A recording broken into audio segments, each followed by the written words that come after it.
안녕하십니까. 이병기 선교사입니다. 조종사 출신 선교사가 전하는 예수님 이야기 8월 세 번째 주일 말씀입니다.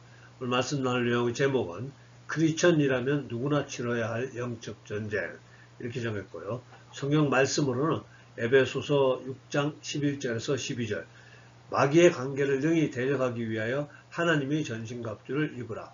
우리의 씨름은 혈과 육을 상대하는 것이 아니요 통치자들과 권세들과 이 어둠의 세상 주관자들과 하늘에 있는 악의 영들을 상대함이라. 오늘 본문 말씀은 사도 바울이 에베소 교회에 보낸 편지의 마지막 부분입니다. 바울은 편지 마지막 부분에서 마귀와의 영적 전쟁을 언급하고 있습니다. 사도 바울이 개척한 에베소 교회는 터키 지역의 강력한 영적 기지가 되어서 에베소 인근 지역에 사는 사람들이 다 복음을 듣게 되는 큰 영향력을 끼쳤습니다. 이렇게 복음이 큰 영향을 끼치게 된 것은 바울이 단지 말로만 복음을 전한 것이 아니라 복음의 영적 능력이 함께 했기 때문입니다. 고린도전서 2장 4절 내 말과 내 전도함이 설득력 있는 지혜의 말로 하지 아니하고 다만 성령의 나타나심과 능력으로 하여. 사도 바울은 전도할 때 말을 잘해서 전도한 것이 아니고 초자연적인 성령의 능력이 나타나시게 해서 전도했다는 겁니다. 요즘 은사 중단론을 좋아하는 분들이 좀 참고했으면 하는 말씀입니다. 그분들이 이 구절을 읽으면서도 아마 이렇게 말할 것 같네요. 그때는 성경이 완성되지 못했기 때문에 초자연적인 능력이 필요했겠지만 지금은 성경이 완성되었기 때문에 성경 말씀으로 전도하면 충분하다. 이런 이상한 논리를요. 아무튼 바울이 복음을 전할 때 바울의 몸에서 손수건이나 앞치마를 가져다가 병든 사람에게 얹으면 병이 떠나고 악귀도 나갔다고 합니다.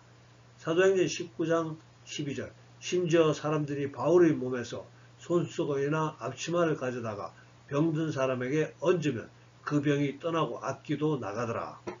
뿐만 아니라 마술하던 사람들이 자기들이 행한 모든 마술들이 헛된 것임을 깨닫고 자기들이 마술책들을 다 모아서 불태우고 예수님께 돌아왔습니다. 즉 사도 바울이 성령의 능력을 나타냈기 때문에 마술사들도 예수님께 무릎을 꿇을 수밖에 없었다는 겁니다.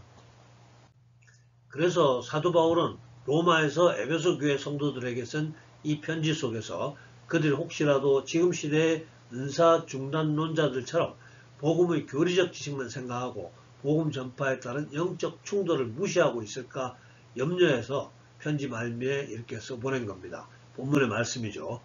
마귀의 관계를 능히 대적하기 위하여 하나님의 전신갑주를 입으라. 우리의 씨름은 혈과 육을 상대하는 것이 아니요 통치자들과 권세들과 이 어둠의 세상 주관자들과 하늘에 있는 악의 영들을 상대함이라. 즉 복음은 단지 인간만을 상대하는 것이 아니라는 말입니다.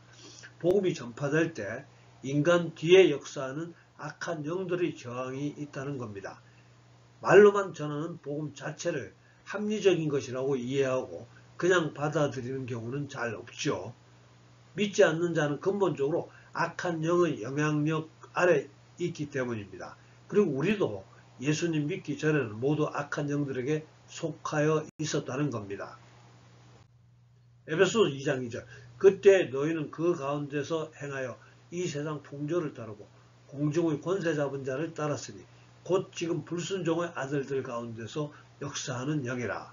즉 믿지 않는 모든 사람은 마귀의 나라에 사로잡혀 있다는 겁니다. 그러므로 결국 믿지 않는 자들을 향한 복음 전파의 열매는 영적 전쟁 없이는 결코 얻어낼 수 없다는 거죠. 사도 바울은 또 다른 편지에서 예수님께서 마귀의 나라에 있던 우리를 하나님의 나라로 옮기셨다고 이렇게 골로새서 1장 13절에서 14절로 그가 우리를 흑암의 권세에서 건져내사 그의 사랑의 아들의 나라로 옮기셨으니 그 아들 안에서 우리가 속량 곧 죄사함을 얻었도다. 즉 우리가 있던 곳이 마귀의 나라였고 지금은 하나님의 나라에 있다는 이야기입니다. 그래서 예수님이 부활하시고 승천하시기 바로 직전에 예수님을 따르던 사람들에게 예수님이 이런 말씀을 주셨죠. 볼지어다 내가 내 아버지께서 약속하신 것을 너에게 보내리니 너희는 위로부터 능력으로 입혀질 때까지 이 성에 머물러 하시니라. 오직 성령이 너에게 임하시면 너희가 권능을 받고 예루살렘과 온 유대와 사마리아와 땅끝까지 이르러 내 증인이 되리라 하시니라. 즉 예수님은 우리가 말로만 복음을 전하면 효과를 보기 어려우니까, 아니 오히려 마귀의 공격 목표가 될 가능성이 있으니까 성령의 권능을 받고 세상으로 가서 능력 있는 예수님의 증인이 되라는 말씀입니다. 성령님이 주시는 능력과 권능을 가지고 악한 영을 상대하라는 것입니다. 오래전에 미국 예수전도단의 딕 셔먼 목사가 선교사로 남태평양의 섬 파푸아 뉴기니 포트 모레스비에서 선교할 때 이야기입니다. 예수전도단의 전도팀이 3개월 동안 체류하면서 열심히 전도했지만 소득이 별로 없었답니다. 그때 하나님의 계시가 어떤 중보사역자를 통해 임하기를 찬양이 어둠의 세력을 깨뜨리는 비결이다, 이런 말씀을 전해 듣게 되었습니다. 그래서 예수전도단의 전도팀이 오전 내내 정열적으로 찬양하기 시작했습니다. 방을 빙글빙글 돌면서 소리 높여 큰 소리로 찬양하는가 하면 무릎을 꿇고서 또 일어서서 찬양하기도 하고 고개 숙여 경배하며 찬양하기도 했습니다. 그때부터 놀라운 부흥이 그곳에 임하기 시작했다고 합니다. 한때 5,000명이 넘는 사람들이 모여서 집회하기도 했다고 하고요. 그러다가 곧 마귀의 공격을 받게 됩니다. 20대 초반의 뉴질랜드에서 온 한 청년이 자기 일행들과 함께 밀림 속으로 전도를 갔다가 그곳 원주민 무당들의 저주를 받고 쓰러지게 됩니다. 급히 병원으로 이송했지만 병원에서 뇌성 말라리아 진단을 받고 생명이 위독하게 되었답니다. 근데 그때까지 파푸아 뉴기니 섬에는 뇌성 말라리아가 발생한 적이 없었다고 하네요.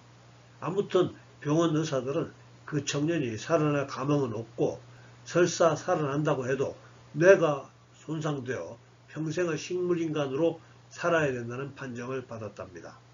그때 전도팀이 모여서 다시 결사적으로 하나님께 기도하게 되고, 그때 아직 영적인 것을 잘 모르던 디 셔먼 선교사가 성경 말씀대로 예수 그리스도의 이름으로 명하노니 악한 죽음의 세력은 떠나가라, 이렇게 명령을 하자 그때부터 상태가 호전되기 시작했고 다음날 병상에서 멀쩡하게 일어났다는 겁니다. 선교지에서는 이런 영적 전쟁이 분명한 실제임을 딘 셔먼 목사가 증언한 이야기입니다. 이런 예 많이 있습니다. 악한 영들과의 전쟁은 우리가 복음을 전할 때뿐 아니라 복음을 전하지 않고 조용히 우리끼리 교회에서 신앙생활을 하고 있어도 악한 영의 공격 예상해야 합니다. 즉 악한 영들은 예수님을 믿는 우리를 다시 자기 나라로 데려가려고 공격해 옵니다. 에베소 4장 26절에서 28절 분을 내어도 죄를 짓지 말며 해가 지도록 분을 품지 말고 마귀에게 틈을 주지 말라. 도둑질하는 자는 다시 도둑질하지 말고. 이런 우리가 도덕적인 죄, 곧 화를 내거나 비방하거나 방탕하거나 거짓말하거나 욕심을 내게 되면 그 틈을 마귀가 탈 수 있다는 겁니다. 그래서 사도 바울도 자기의 영적 아들인 디모데에게 디모데후서 2장 24절에서 26절 주의 종은 마땅히 다투지 아니하고 모든 사람에 대하여 온유하며 가르치기를 잘하며 참으며 거역하는 자를 온유함으로 훈계할지니 혹 하나님이 그들에게 회개함을 주사 진리를 알게 하실까 하며 그들로 깨어 마귀의 올무에서 벗어나 하나님께 사로잡힌 바 되어 그 뜻을 따르게 하실까 함이라. 즉 자기의 영적 아들이자 목회하는 디모데에게 아직 마귀의 나라에서 완전히 빠져나오지 못한 거역하는 자들이 혹 마귀의 나라에서 완전히 벗어나서 하나님의 나라로 전향해 올 수 있도록 온유하게 훈계하라고 권면합니다. 사도 요한도 죄를 짓는 사람은 아직 마귀의 나라에서 벗어나지 못한 것이라고 말하고 있습니다. 요한일서 3장 8절에서 9절 죄를 짓는 자는 마귀에게 속하나니 마귀는 처음부터 범죄합니다. 하나님의 아들이 나타나신 것은 마귀의 일을 멸하려 하심이라. 하나님께로부터 난 자마다 죄를 짓지 아니하나니. 성경에서 말하는 죄의 종류는 이런 겁니다. 육체의 일은 분명하니 곧 음행과 더러운 것과 호색과 우상숭배와 주술과 원수 맺는 것과 분쟁과 시기와 분냄과 당 짓는 것과 분열함과 이단과 투기와 술취함과 방탕함과 또 그와 같은 것들이라. 이런 행동을 아직도 하시는 분들은 아직 마귀의 나라에 있다는 것으로 생각하시고, 이런 상태로는 결코 하나님의 나라에 들어갈 수 없다는 겁니다. 그러므로 예수님을 믿는 우리는 우리와 마귀와의 영적 전쟁은 필연적이고 본질적인 것으로 아셔야 됩니다. 또 어떤 사람들은 마귀의 도전에도 불구하고 평화를 유지하고 있다고 자랑하는 분들이 있습니다. 이런 분들이죠. 집안 식구들이 제사 지낼 때 식구들 간의 평화를 위해서 같이 제사에 참여하기도 합니다. 또 그분들은 회사에서 회식하면서 동료 직원들과의 평화를 위해서 주색에 같이 빠지기도 합니다. 그런 식으로 영적 전쟁을 피하고 평안을 추구하게 되면 결국 그 사람은 마귀의 나라로 끌려가게 됩니다. 예수님은 마귀를 이렇게 정의합니다. 도둑이 오는 것은 도둑질하고 죽이고 멸망시키려고 것뿐이요 내가 온 것은 양으로 생명을 얻게 하고 더 풍성히 얻게 하려는 것이라. 즉 마귀는 우리가 가지고 있는 행복을 빼앗고 우리를 죽이고 멸망시키려는 존재라는 것입니다. 제가 당군교 교사하셨던 김혜경 목사 이야기 여러 번 인용했는데요. 이분이 12.16 사태 예언하고 그대로 적중해서 유명인사가 됩니다. 그러다가 하나님을 만나서 모든 건 내려놓고 신학 공부하고 목사 안수를 받았습니다. 그분이 말이에요. 귀신은 자기에게 점치는 능력 하나를 주고 나머지 모든 것을 빼앗아갔다고 간증합니다. 예수님은 이미 귀신들은 그렇게 한다고 말씀하셨습니다. 요한복음 10장 10절 도둑이 오는 것은 도둑질하고 죽이고 멸망시키는 것뿐이요. 그렇다면 사탄과 영적 전쟁은 언제부터 시작되었을까요? 에덴 동산에서부터 시작되었습니다. 마귀는 뱀의 형태로 최초의 인간 아담과 하와를 유혹했고 성공했습니다.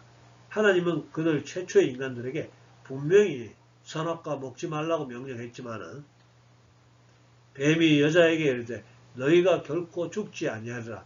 너희가 그것을 먹는 날에는 너희 눈이 밝아져 하나님과 같이 되어 선악을 알 줄 하나님이 아심이니라. 마귀의 거짓말 유혹에 넘어간 우리의 조상 아담과 하와 때문에 인간은 행복한 에덴에서 추방됩니다.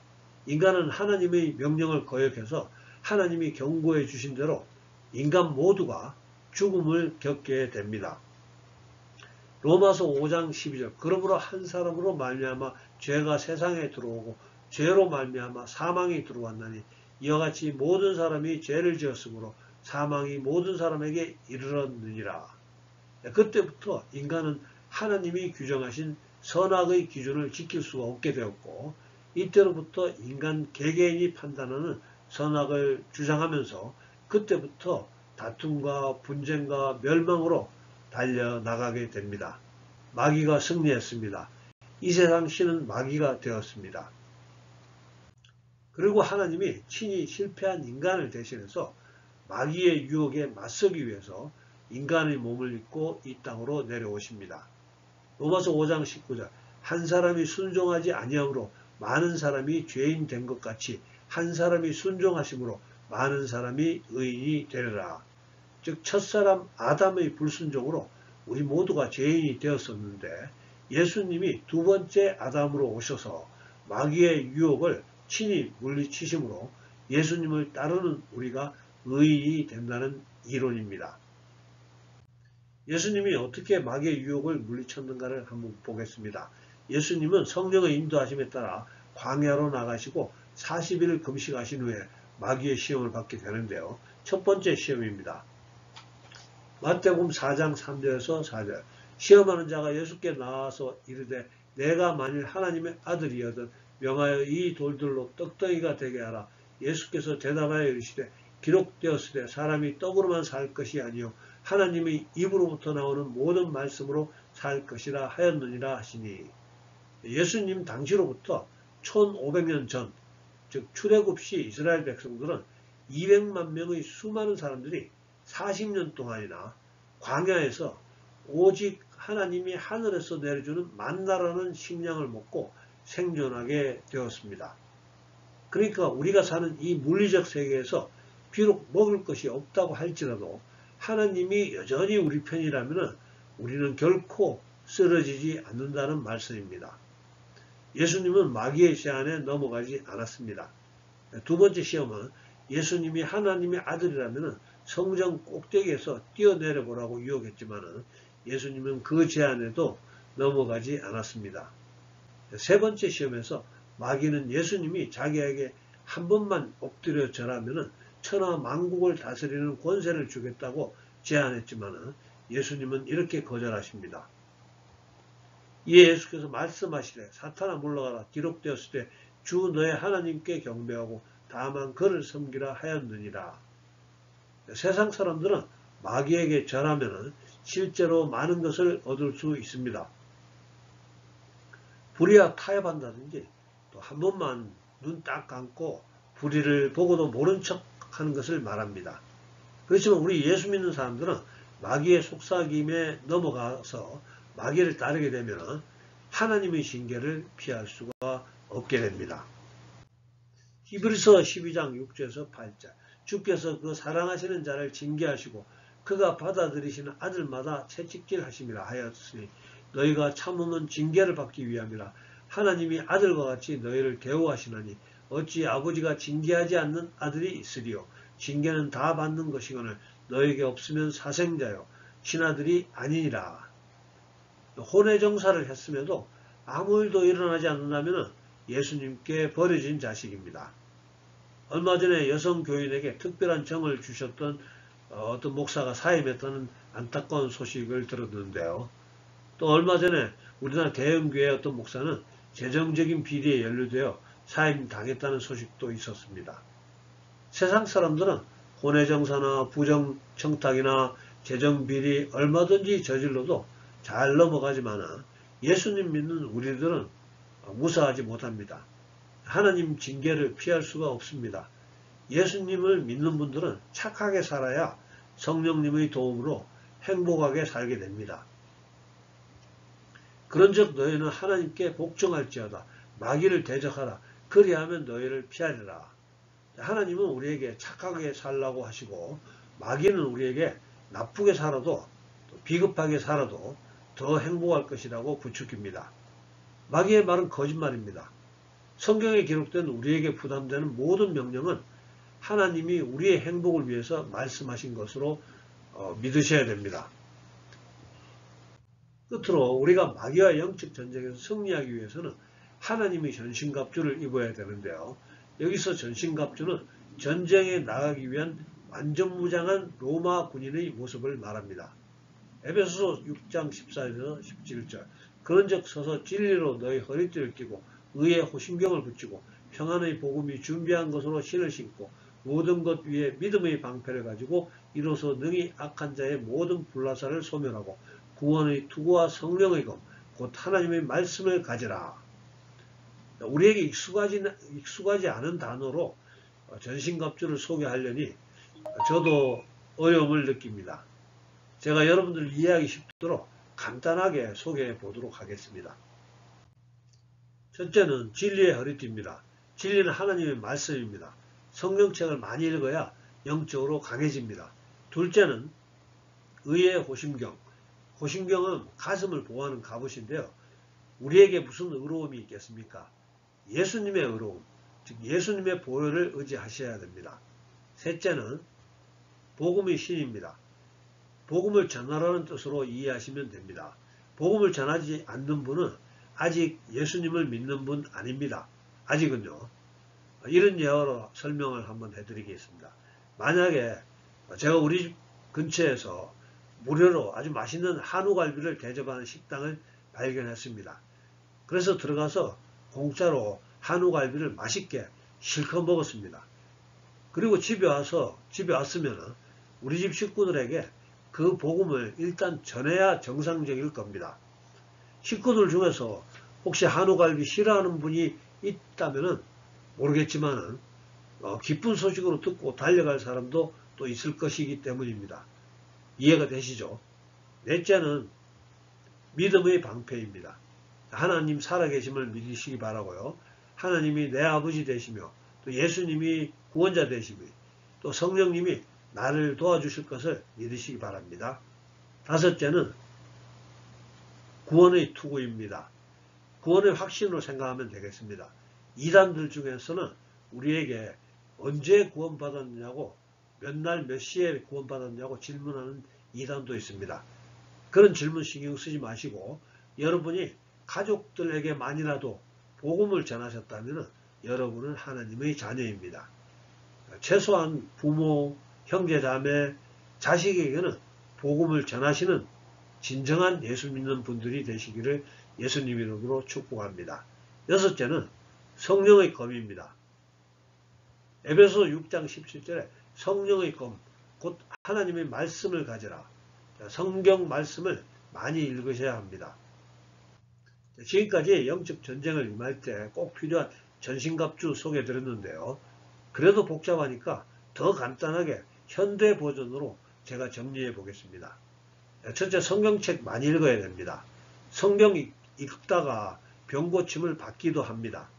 제가 한번 전에 소개해드렸죠. 하나님이 살아계심을 믿으시고 예수님이 나의 구원자 되심을 확신하시고 성령님이 지금 도와주실 것을 확신하시기 바랍니다. 그리고 세 번째로 최소한 사랑하는 가족에게라도 복음을 전해야 됩니다. 네 번째로 실제로 마귀와 대면하게 되는 상황에 처하시게 되면 찬양, 특별히 예수님의 보혈 찬송을 부르시고 또 예수님의 이름으로 마귀의 떠남을 명령해야 합니다. 예수님 이름으로요. 사랑하는 성도 여러분, 하나님이 전신갑주로 무장하시고 사탄과의 영적 전쟁에서 승리하는 우리 모두 되기를 예수님 이름으로 축복합니다. 사랑과 안에 풍성하신 아버지 하나님, 오늘 또 사랑하는 주의 자녀들 또 불러주시고 함께 예배드릴 수 있게 하심을 감사합니다. 오늘 우리 크리스천들이 반드시 겪어야만 하는 영적 전쟁에 대해 말씀 나누었습니다. 아버지 하나님, 오늘도 간구합니다. 예수님 따르는 주의 자녀들 기억해 주시옵시고 성령으로 기름 부어 주시옵소서. 마귀에게 귀신에게 속지 않도록 오늘 말씀으로 깨닫게 된 대로 준비하게 해 주시옵시고 위협되지 않도록 주님 붙잡아 주시옵소서. 성경 읽는 것이 즐겁게 해 주시옵시고 또 잘 이해되게 해 주시옵소서. 복음이 또 천국과 지옥이 믿어지게 해 주시옵시고 가족들에게만이라도 복음 전하는 진정한 크리스천 될 수 있도록 인도해 주시옵소서. 아버지 뿐만 아니라 하나님의 자녀답게 예수님을 따르는 사람답게 당당하게 우리 하나님 살아계시며 역사하시는 위대하신 분이라는 것을 선포할 수 있도록 우리의 삶을 간섭해 주시옵시고 복되게 해 주시옵소서. 지금은 우리 구주 예수님의 은혜와 아버지 하나님의 극진하신 사랑과 성령님의 감동, 감화, 교통하심이 오늘 예배에 참석한 우리 모두에게 또 우리들의 가정과 일터와 성민은 교회 위에 지금부터 영원토록 함께해 주시옵기를 간절히 축원하옵나이다. 아멘. 예, 감사합니다. 할렐루야. 예, 다음 주에 뵙겠습니다.